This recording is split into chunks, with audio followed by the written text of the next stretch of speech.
한 가정의 부부의 관계 속에서 아기가 태어난다는 것은 참 축복된 일입니다. 그거보다 더 감사한 일이 어디 있겠습니까? 그래서 우리 옛날 그 가정집 보면은 아이가 태어나면 이렇게 금줄이라고 해놓고 이제 고추도 이렇게 매달아 달고 숯도 매달아 달고요. 그러니까 이게 아이가 태어난 집이니까 조심하고 또 축하해 달라 이런 의미 속에서 그걸 이렇게 매달아 둡니다. 얼마나 감사한 일이죠. 그리고 아기가 자라가면서 젖도 잘 먹고 또 배변 활동도 잘해서 똥 색깔도 좋고 또 아이의 울음소리가 이렇게 담 밖으로 들려옵니다. 그럼 지나가는 사람들이 아유 저거 복동이 저거 저 우는구나, 울음소리가 어떻게 저렇게 우렁쳐, 이런 소리 덕담으로 해주는데 이게 얼마나 축복된 소리이고 기쁜 소리인지 모릅니다. 근데 반대로 오늘 우리가 읽은 이 성경 본문에서는 그게 걱정거리가 된 겁니다. 아이가 점점 커가고 그 울음소리가 커지는데 그게 담 밖으로 나가면서 부모의 가슴이 콩알만해지는 겁니다. 어떡하지? 걱정이 되는 거예요. 아기가 태어날 때는 하나님이 주신 축복이야, 하나님이 주신 기업이야, 우리에게 주셨어, 이런 마음이었는데 아기가 자라가면서 울음소리가 커지는데 하나님이 우리에게 이 자식을 왜 줬지? 어떡하라는 거야? 이 상반된 생각이 오락가락할 때가 있습니다. 어쩌라는 거야? 이 아이를 어떻게 키우라는 거야? 그 이유는 그렇습니다. 모세 시대에 이 모세가 어린 갓난 아기로 태어났을 당시에 그 애굽의 노예 생활을 하는 가운데 이 노예들에 대한 산하 제한 정책이 있었는데 남자 아이가 태어날 때는 죽이라는 겁니다. 바로 그때 모세가 태어난 거죠.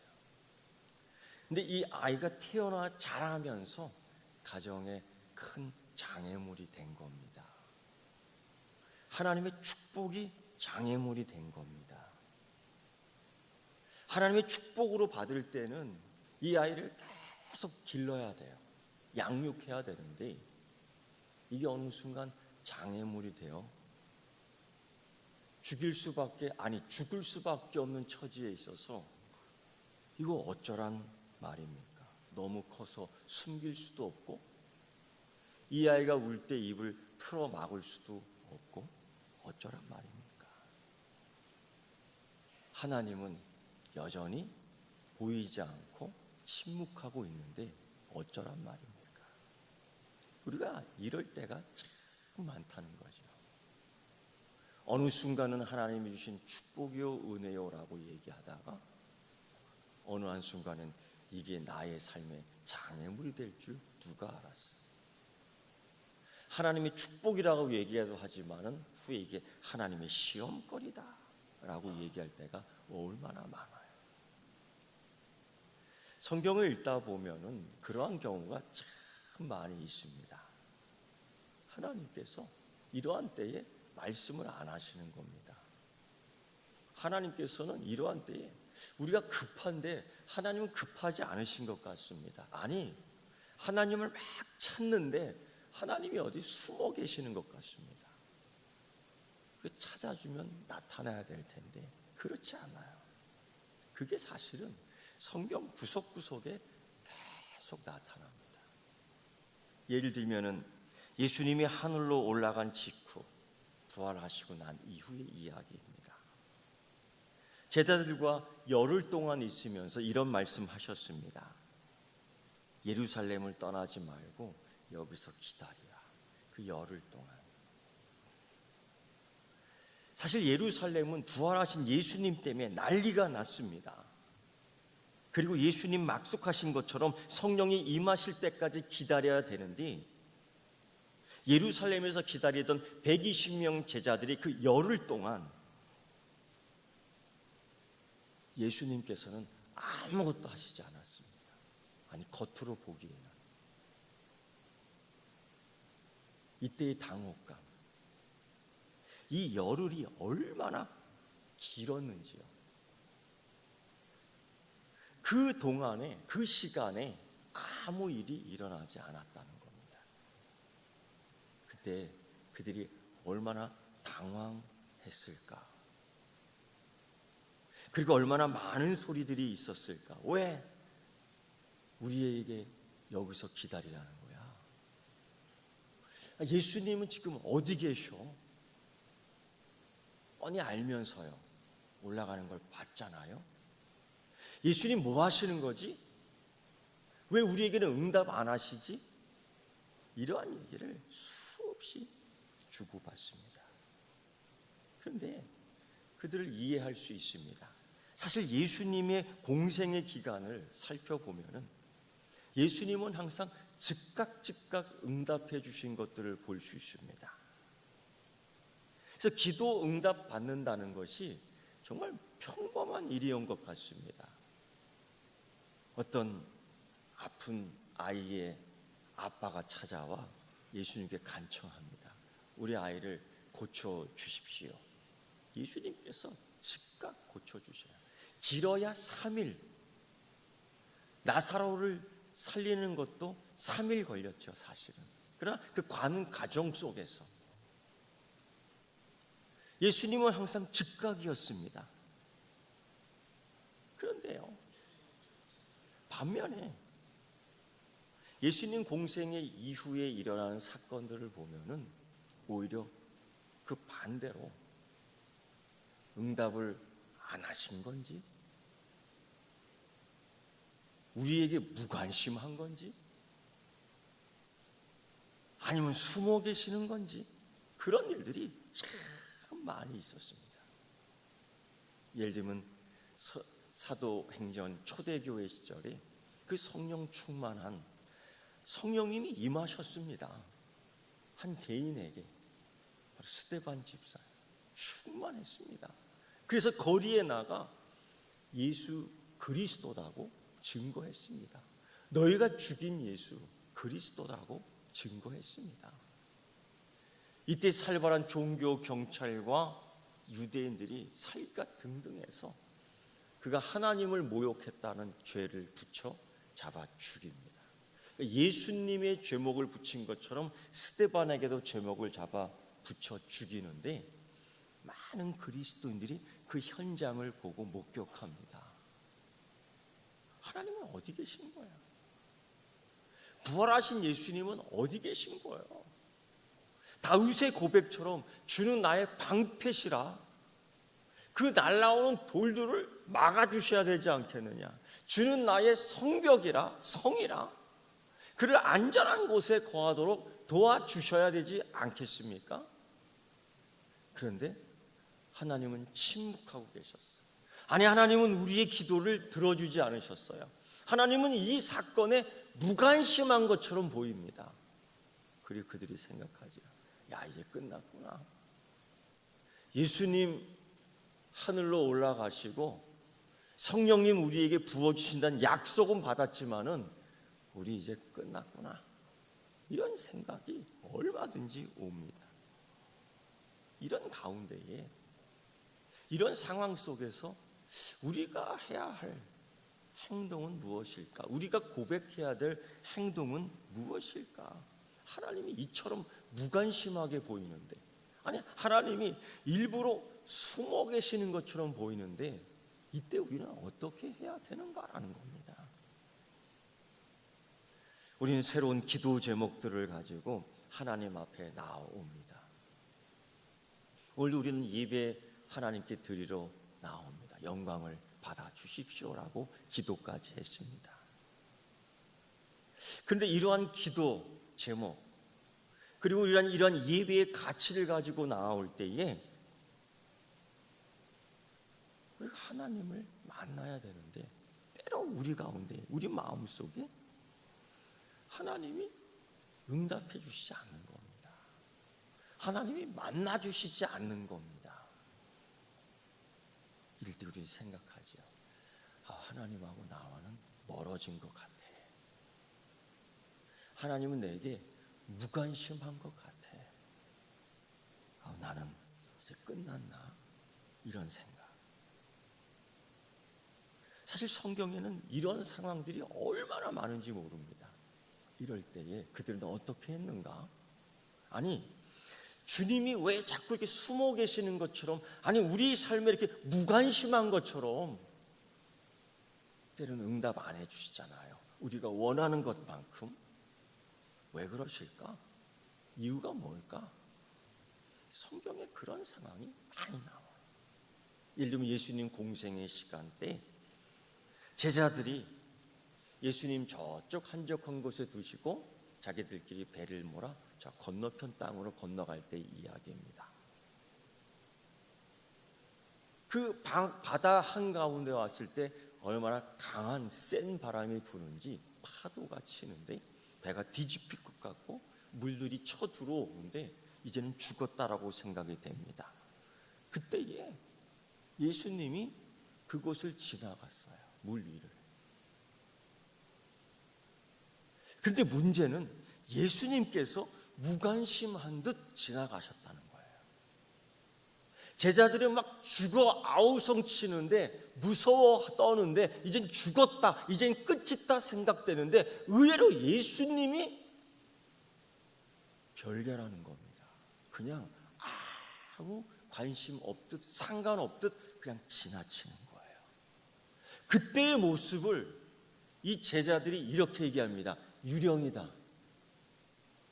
유령이다. 예수님을 보고 예수님이라고 얘기해야 되는데 예수님이 얼마나 무관심한 듯 지나갔으면, 얼마나 차갑게 지나갔으면 유령이다 라고 얘기하는 거예요. 그러면서 이젠 죽어 무서운 게 아니라 저 유령이 무서워 죽는 거예요.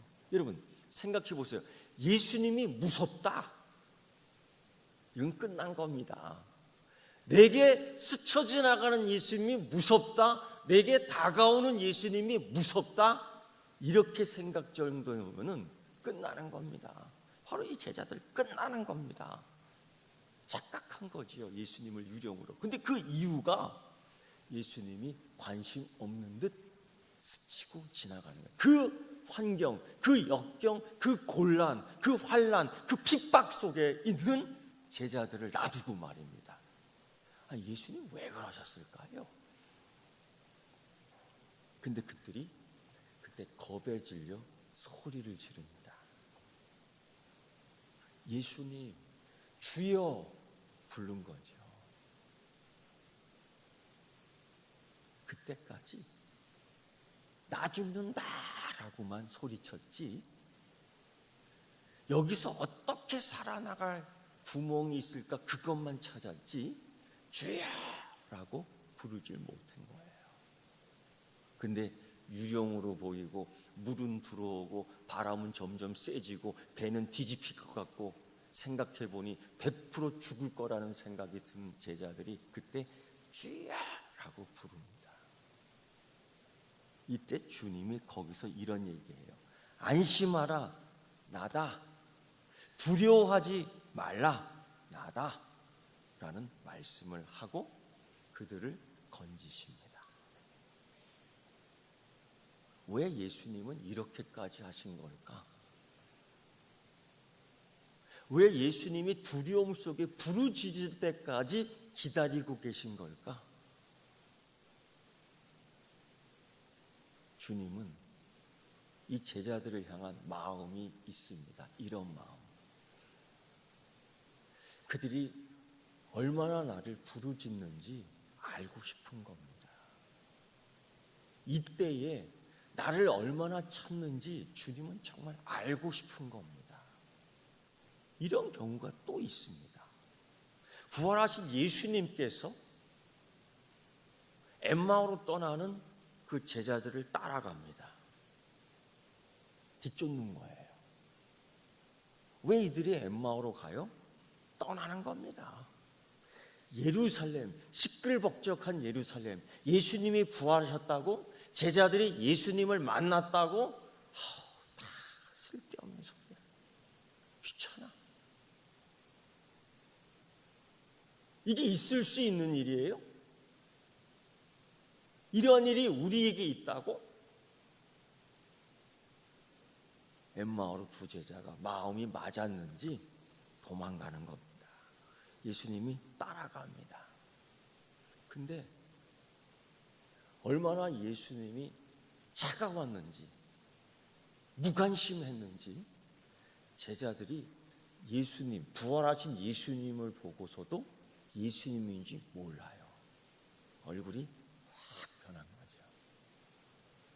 예수님이 그 얼굴을 제자들에게 숨긴 겁니다. 이유가 있지. 그러면서 이 두 제자들이 투덜투덜한 거예요. 나는 말입니다, 그분이, 그 사람이 이 이스라엘을 회복하는 자로 알았다니까요. 자기들끼리 막 얘기하는 거예요. 듣다 못한 예수님이 그 자리를 박차고 떠나려고 할 때에 그들이 붙잡습니다. 가지 말고 우리랑 같이 함께 합시다. 떠나가지 마시고 우리랑 같이 있어 주세요 라고 요청을 해요. 그때 예수님께서 이 요청하는 제자들 앞에 성경 말씀을 풀어 이야기합니다. 그때 이들의 마음이 뜨거워지고 눈이 열려요. 이때 제자들이 부활하신 예수님을 알아차렸던 겁니다. 왜 예수님은 이렇게 했을까? 왜 이렇게 했을까? 예수님이 원하는 마음이 있었던 겁니다. 예수님을 붙잡기를 원했던 거예요. 나 붙잡아봐, 이게 아니라 스스로 그들이 예수님을 붙잡기를 원했던 겁니다. 예수님의 마음입니다. 이게 그 상황에서 하나님 말씀이 풀이되는 걸 들을 때 그들이 뜨거워졌어요. 그 순간 붙잡아야 되는 거예요. 한때 그런 마음이 있겠지, 이게 아니야. 주님의 말씀이 내게 강력하게 임할 때, 주님의 모습이 확 보일 때에, 여러분, 그런 순간이 매일매일 오는 게 아닙니다. 그 순간이 온다면 우리는 하나님의 임재를 그 어느 것보다도 제일 우선시해야 됩니다. 그래서 이사야서 55장 6절의 말씀 보면 이사야가 이런 얘기했어요. 너희는 여호와를 만날 만한 때에 찾으라. 이게 아무 때나 오는 게 아니라 바로 그때, 바로 그때, 바로 거기서 그 시간에 주님을 딱 만나는 거예요. 그때 주님 무섭습니다 하고 외쳐야 되는 거고, 주님 가지 말아주세요 라고 옷자락을 붙들어야 되는데, 주님이 그걸 원하는 거죠. 그 마음입니다. 그래서 때로는 무관심한 듯 우리 주변을 싹 스치고 가는 거예요. 엠마오로 가는 주지다 투덜투덜 얘기하지만은 전혀 상관없는 듯 무관심, 자기를 가리고 그 얘기를 들어요. 가까이서. 그저 우리는 예수님인 줄 깨닫지 못하는 것뿐이죠. 그러나 예수님은 그 상황에서도 끝에는 주여, 주님 어디로 가십니까? 라고 붙들기를 원하는 마음이 예수님에게 있다는 겁니다. 이런 상황이 성경에 계속 나와요. 수로보니게에 사는 헬라 여인이 자신의 딸을 귀신에게서 구해달라고 자기 혼자 헐레벌떡 옵니다. 그 아이는 침대에 아마 묶어뒀던 것 같아요. 헐레벌떡 와갖고 예수님에게 살려달라, 구해달라 간청하는데, 이게 예수님의 본 마음이 이럴 수가 없어요. 너무 거칠게 이 여인을 다루는 겁니다. 정말 요즘 시대로 말하면 정말 고발당할 정도예요. 어떻게 얘기하냐면요, 자녀의 떡을 취하여 개들에게 던짐이 마땅치 아니냐. 인종차별을 하는 겁니다. 예수님이 그럴 분 아니신데 너무 무관심하고 너무 차갑고, 정말 그러시면 안 되죠. 예수님이. 근데 그러시는 거예요. 왜? 이유가 있지요. 그녀의 마음을 알고 싶은 겁니다. 그 여인이 얼마나 정직한지를 보고 싶은 겁니다. 그래서 예수님이 정말 심한 말로 거칠게 그 여인을 표현한 거죠. 우리에게도 그럴 수 있잖아요. 우리도 그런 경우가 있잖아요. 응답이 안 됩니다. 예배를 드리는데 밋밋합니다. 이제 나에겐 더 이상 첫사랑이 없습니다. 멀리 떠나버린 것, 아니 내가 떠나버린 것 같기도 하고요. 이런 혼돈의 신앙의 경험이 있지 않습니까? 이 여인 보십시오. 무례한 듯한 예수님 말씀에 어떻게 반응하는지 보십시오. 예수님이 그걸 알고 싶은 거예요. 이 여인이 이렇게 얘기해요. 주님 옳습니다. 이렇게 말씀하는 주님이 옳다는 거예요. 너는 지렁이야, 너는 먼지야, 너는 흙이야, 너는 가치가 없어. 이게 사실입니다. 맞습니다. 우리 흙으로 왔다 흙으로 돌아가는 먼지입니다. 맞습니다. 야곱이 표현한 것처럼 이 광야, 뜨거운 광야 땅에 지렁이 한 마리 나왔는데 몇 초 살겠습니까? 뜨거운 햇살에 그 지렁이가 몇 초 살겠습니까? 그가 그렇게 표현하는데 그게 맞는 표현입니다.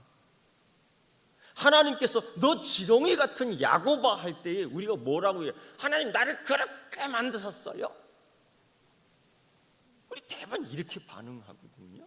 하나님 나를 이렇게 하려고 여기까지 인도하셨어요? 이렇게 대꾸한다고요. 이게 하나님 원하는 대답이 아닙니다. 여러분, 하나님 원하는 대답을 우리 마음에 담아야 돼요. 하나님 원하는 대답을 우리 입술에 담아두고 있어야 돼요. 그래서요, 시간 날 때마다 하나님 감사합니다. 뭐가 넌 그렇게 감사하냐? 그냥 감사해. 감사하는데 뭐 이유가 있어? 그냥 감사한 거야. 꼭 이유가 있어야지 감사한 거예요? 그냥 감사한 거예요. 하나님이 하나님 되신 게 감사한 겁니다. 할렐루야. 하나님이 하나님 되신 게 감사한 겁니다. 나와 상관이 없어도 감사한 겁니다. 왜? 하나님이 하나님 되시니까. 그런 고백이 있어야 될 줄 믿습니다. 이 여인이 그렇게 얘기해요. 옳습니다. 나는 너하고 관계없어. 예수님이 얘기해요. 근데 예수님이 그 얘기에 이 여인이 대답, 옳습니다. 맞습니다. 주님의 이러한 무례한 모욕적인 인종차별적 이 대꾸에 이 여인이 자기에게 이야기하는에도 불구하고 맞장구를 쳐주는 거야. 옳습니다. 아멘입니다. 할렐루야입니다. 그런데요, 그 여인이 그렇게 또 대답하죠.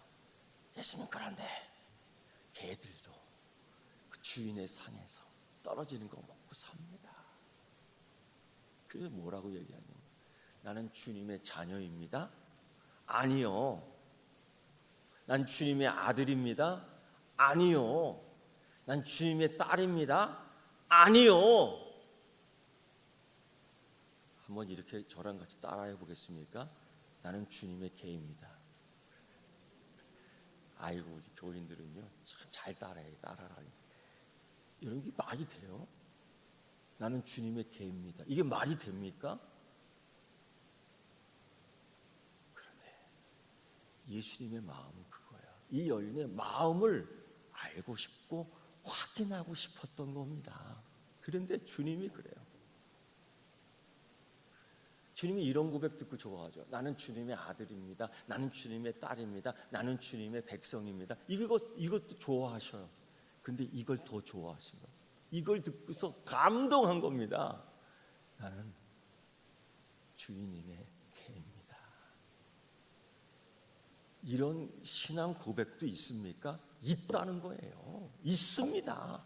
근데 주님이 이 여인의 대답을 듣고서 기뻐했던 겁니다. 그리고 어떻게 했느냐? 네가 이 말을 했으니 돌아가라. 네 뜻대로 됐다. 네가 이 말을 했으니 됐어, 가. 해결됐어. 할렐루야. 나는 주님의 자녀입니다. 이게 아니라 나는 주님의 개입니다. 주님이 이 고백을 듣고 싶은 게 아니라 그 여인의 마음을 확인하고 싶은 거예요.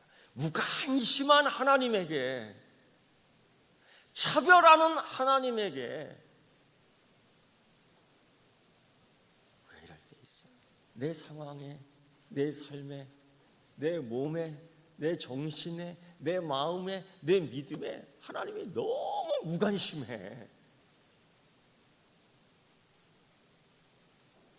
하나님의 자녀, 나의 아버지라고 얘기하지만 이 관계가 끊어진 것, 끝장난 것 같은 때가 얼마나 많은지 몰라요. 하나님 내 편이 아니신 것 같아요. 이럴 때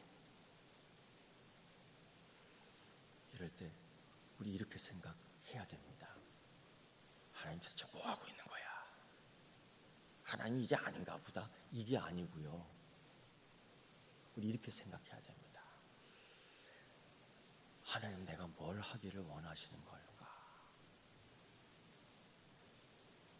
하나님은 내가 뭘 지금 하기를 원하는 걸까? 이런 가운데 하나님은 우리를 시험할 때가 많아요. 때로 축복으로 주셨던 것들이 장애물이 될 때가 많습니다. 모세의 경우, 모세를 애굽 종노릇했던 그 백성들을 이끌어 나올 때 100만 명 이상 되는 사람들이었지요. 하나님의 자녀 백성들입니다. 얼마나 자랑스러워. 하나님의 모세에게 주신 축복이에요. 근데 이들이 나중에 장애물이 됩니다. 그저 시간만 있으면 불평하고요. 그저 시간만 있으면 하나님 모욕하고요. 그저 시간만 있으면 주의 종 때려잡아 죽인다고 얘기하고요. 하나님이 보다 못해 모세에게 이 사실을 얘기했어요. 이들을 이 땅에서 다 죽여버리겠다. 하나님 왜 모세에게 그 말씀을 하시는 겁니까? 모세의 마음을 알고 싶은 거예요. 이때 모세가 하나님 앞에 그냥 절규합니다. 하나님 안 됩니다. 그냥 안 되는 게 아니에요.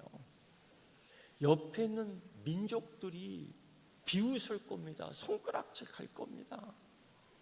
기껏 여기서 죽이려고 너희 하나님이 여기까지 이 백성들을 데려왔느냐? 그들이 욕할 겁니다. 하나님 안 됩니다. 이게 잘 통하지 않자 모세가 이렇게 얘기하죠. 주여 나를 생명책에서 지워버리시고, 지금 뭐야? 나를 대신 죽여주시고 이들을 살려주십시오. 이 중보자의 위치에 딱 쓴 거예요. 여기 예수님의 사명이지요. 이걸 하나님이 확인한 겁니다. 하나님 이런 걸 확인하고 싶은 거예요. 축복이 장애물이 될 때, 내 인생에 장애물이 있을 때에, 내 인생에 이 배가 뒤집힐 것 같을 때에 하나님이 너무 무관심하고 차갑게 나를 개라고 얘기할 때에, 여러분 들어보세요. 하나님 나보고 개라고 얘기해. 권사님, 하나님이 권사님을 개라고 얘기해. 흥분돼요, 안 돼요? 아멘이십니까? 할렐루야, 할렐루야. 이게 옳소이다, 이게 뭐야? 아멘이에요. 이런 고백을 하나님이 듣고 싶은 거죠. 아브라함 보세요. 이삭을 품에 안고 하나님 내게 주신 기업이야. 하나님이 얼마나 큰 축복을 줬는데 내 인생에 웃음이 왔어. 그래서 이름을 이삭이라고까지 줬거든요. 근데 이게 나중에 내 인생의 삶의 장애물이 된 겁니다. 이 아이 때문에 가정의 불화가 자꾸 일어나. 부부관계, 가족관계가 깨져요. 이삭이 태어나면서 그 가정에 다툼이 많이 생겼습니다. 이거 어떻게 된 일이야? 하나님은 그때도 그냥 가만히 계시는 거예요. 훗날 끔찍한 말씀을 듣습니다. 하나님에게, 야 아브라함아, 그 모리아 산에 가서 이 아이를 번제로 대신 바쳐라. 아니, 양이 바칠 수 있는 무수한 건강한 이쁜 아름다운 양들이 널려 있어요. 근데 하나님 왜 꼭 이겁니까?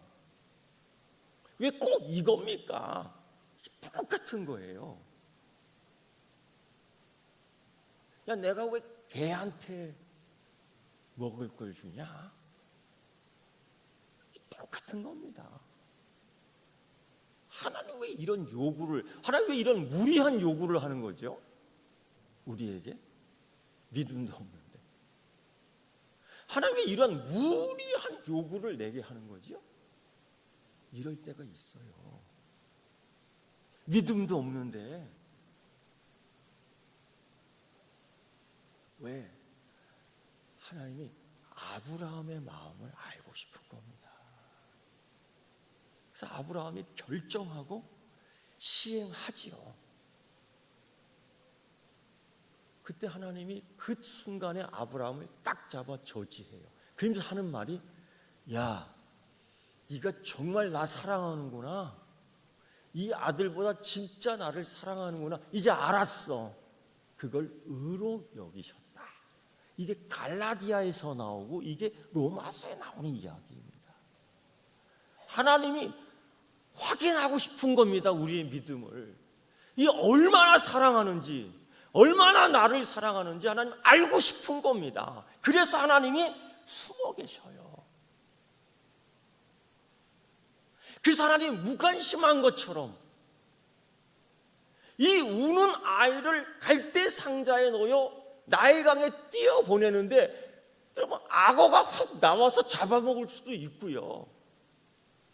우리가 성경을 너무 많이 안다고 이 결과는 이렇게 되겠지, 뻔한 이야기 아닙니다. 그 공주가, 그 사람들이 확인하고 이는 히브리 사람이다라는 것을 딱 확인한 순간 갈대 상자와 함께 물속에 쑥 집어넣을 수 있다는 겁니다. 이런 절실한 가운데 방법이 없어서 혹시나 하는 생각에 띄어보내는데 하나님 잡지도 않으시고 하나님 말씀도 안 해주시고 이 위기는 더욱더 고조되는데 하나님, 우리와 관계가 없는 것 같아요. 이 레위 족속이라 함은, 이 레위 집안이라고 함은 정말 하나님과 친밀감이 있는 집안이요 족속입니다.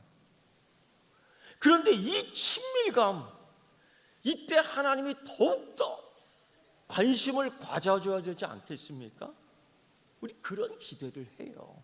근데 이것도 참 어떻게 보면 해로운 것이, 지나친 친밀감으로 인한 기대. 예수님이 그렇게 말씀하세요. 친구라고. 하나님이 그렇게 말해요. 아브라함 나의 벗이라고. 그렇다고 하여서 하나님에게 우리의 특권의식을 함부로 얘기할 수는 없는 겁니다. 하나님 내 친구시잖아요. 하나님 나의 아버지시라며요. 책임져요. 우리 이렇게 하나님께 구할 수는 없는 겁니다. 이런 식으로 했던 제자들이 있었죠. 베드로, 야고보, 요한.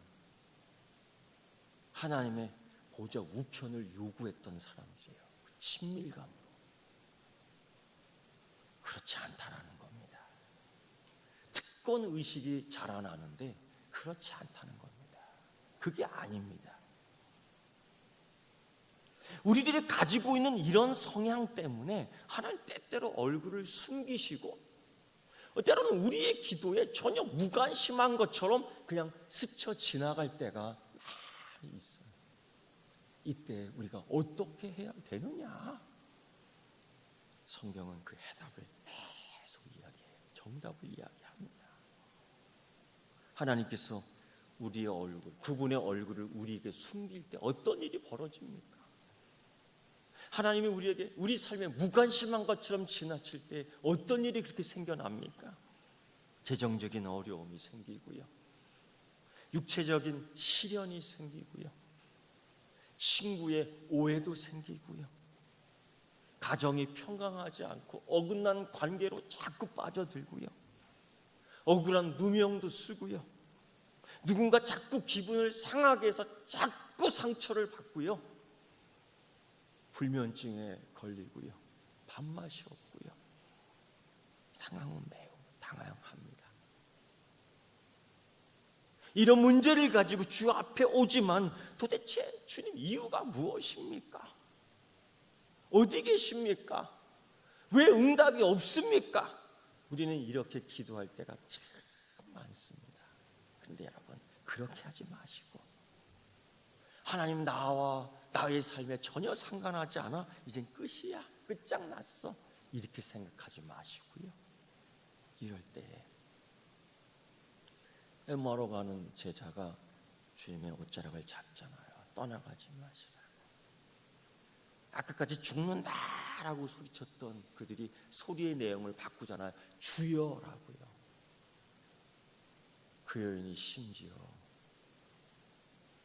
그렇게 부르는데도 옳다고 얘기하잖아요. 가진 방법 다 써봅니다. 갈대 상자를 만들어 띄어보내고, 혹시나 요행이나 행운을 바라지 않을까 띄어보냅니다. 근데 여러분, 하나님의 방식은 셀 수 없이 많습니다. 우리는 그 방법 갖고 요행을 바라지만은 그게 아니에요. 하나님이 침묵하시는 이유, 아니, 그러나 하나님 여전히 일하시고 계시다는 겁니다. 우리가 이걸 깨달아야 됩니다. 아직 완전히 젖되지도 못한 이 갓난 아기가, 이 모세가 위험천만한 나일강 떠내려갈 때에 엄마가 지켜보고 미리암이 지켜보지만은 아무 소용이 없다는 겁니다. 혹시나 요행을 바라보며 저 강 저편에 있는 애굽의 공주가 발견해 주지는, 살려주지는 않을까 집중하지만은 사실은 잘못된 집중이지요. 우리는 그럴 때마다 여러분, 알아야 될 게 분명히 있습니다. 그때에 하나님은 우리의 마음을 확인해 보고 싶은 겁니다. 네가 이때 어떻게 할 거야? 분명한 것은 이때도 하나님은 울고 있는 갓난 아기 모세를 지켜보고 계신다는 겁니다. 내가 보는 게 아니야. 내가 볼지라도 중요한 건 하나님이 지키신다는 것. 그 여인이 건지시는 게 아니라 하나님이 건져주셨다라는 것. 이걸 하나님이 알기를 원하고 우리 마음에 확인하기를 원하는 겁니다. 사랑하는 성도 여러분, 하나님 앞에 확인시켜 주십시오. 내 마음이 이렇습니다. 하나님 나를 개라고 부르대도 내가 아멘 하겠습니다. 하나님, 이 나라를 주신 것 감사합니다.